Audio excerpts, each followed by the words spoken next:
All right, I just wanted to show what I was able to do in Token Studio. The goal was to create flexible token sets and theming with the free version of Token Studio, which doesn't come with theming provided. So I had to find a way around that. Um, what I started with was creating composable token sets, and these are ideas taken from an article that I read for design token naming. I'll add a link to that um, in the thread. What it has is the first layer being your core set, which are your design choices that are available throughout your system, such as colors, various shades.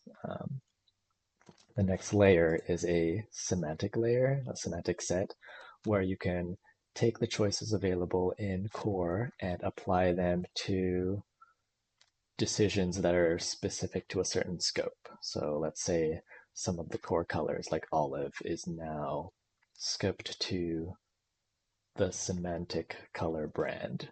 And that gives it more meaning rather than just olive. We know that it's a brand color now. And this would also support various modes such as light mode, dark mode. And so you can see in light mode, let's turn off dark mode first. It's also shown to apply here on the left where I have my page that I've created. Um, the foreground is black and the background is white, as you can see here. And then in the semantic dark, the foreground is white and the background is dark. So let's apply semantic dark, and you can see that those choices get applied.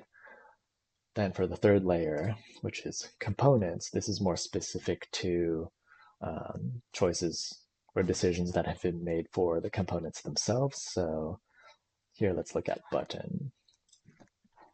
Here's button. And right now we have dark mode enabled. So here you can see that the primary color of text is using semantic color button primary foreground. Then let's turn off dark mode. It changes those decisions. The component token is still component button color primary text, and it still references the semantic color button primary foreground, but it just depends on which one is enabled, which token set, semantic light versus semantic dark. Yeah, so that would be the component layer. And the idea is to create themes, we would just compose these various layers to create a theme. Let's say we want to create a light theme. We would want to include core, semantic light, and component, and avoid including dark.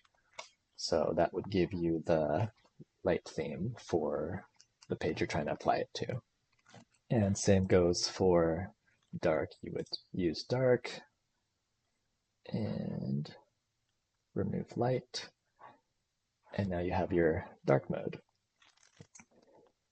And that's the theming solution that it came up with Token Studio within Figma. There's a bit more to actually get it implemented within the code, and I'll probably share that in another video. Cool, thanks.